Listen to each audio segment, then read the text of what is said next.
Hey you kids, and welcome to day 13 of a very Windows Christmas. So for day 13, what I thought I would do is I am going to be installing and exploring Windows Cairo Build 1175. Now, Cairo is actually not the codename for Windows NT 4.0. This is a canceled project that was originally going to become, it was going to be the first Windows version with the new Explorer interface. Before that was given to Chicago, and that became Windows 95. So what was left of Cairo eventually got scrapped and eventually kind of turned into NT 4.0, but many of the features from Cairo are not here, like the object file system and a login screen. So, yeah, this build, I think, is from September of 1995. Now, I'm recording this for the second time because originally I tried it with quote-unquote Cairo ISO, and it really ended up just being a vanilla server ISO. So, yeah, great job, WinWorld, great job. Still haven't fixed it, I see. Yeah, so I saw a guy claim for this to be the real Cairo ISO.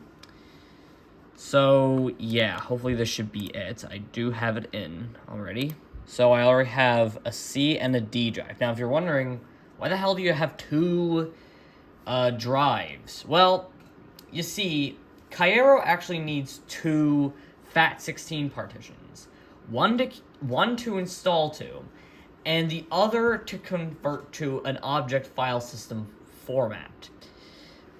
Why it needs to do this, I don't know, but it can't really, install without the object file system partitions. So, yeah, that's why I have these two FAT16 partitions. Going to R, CD i386 and WinNT/B.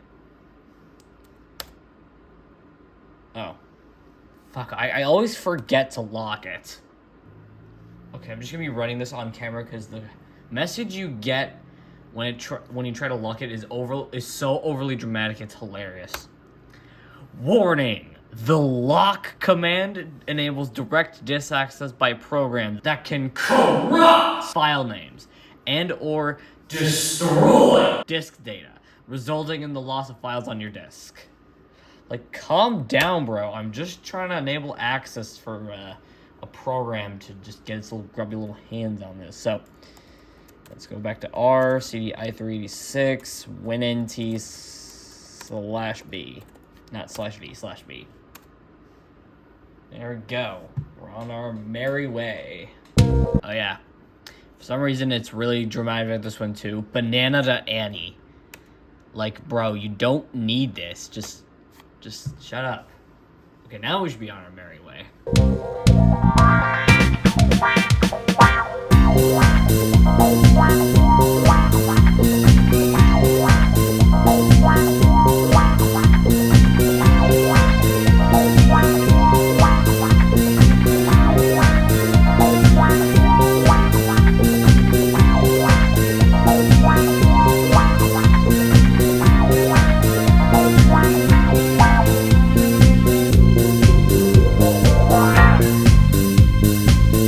Okay, should be good to go.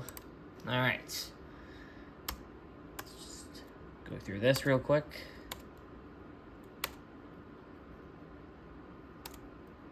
Winning, and yeah, we should be good to go with this.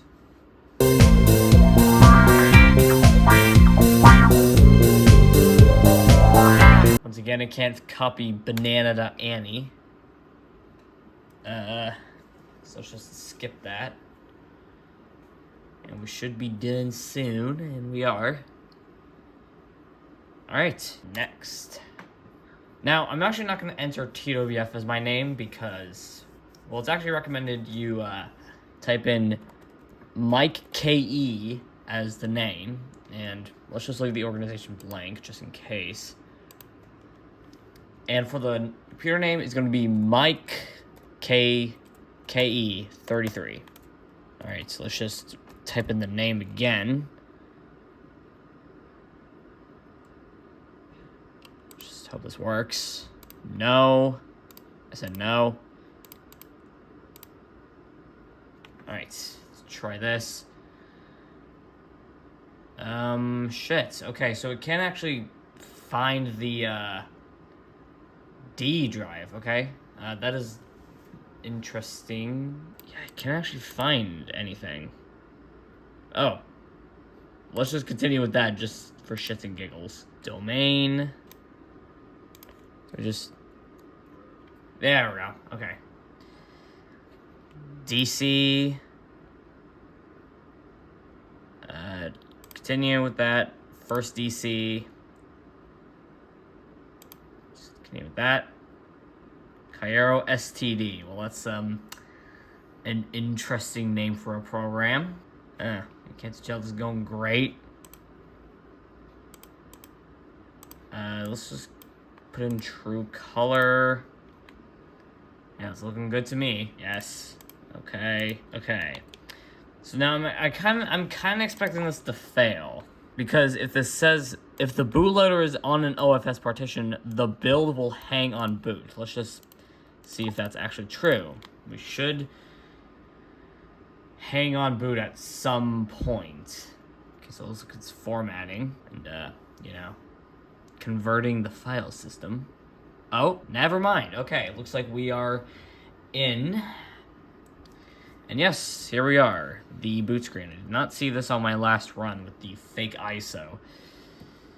So, as you can see, we got press Control delete the login, and it actually shows the keys. So, we just press that. Username, Mike KE, MSFT, Redmond, BSD, dev. Okay, I'm really starting to think we can't log on. Yeah, I didn't actually know you had to have a domain in order to log in. I'm just gonna call it quits for now. So, yeah, thank you all for watching, and I'll see you later. Bye.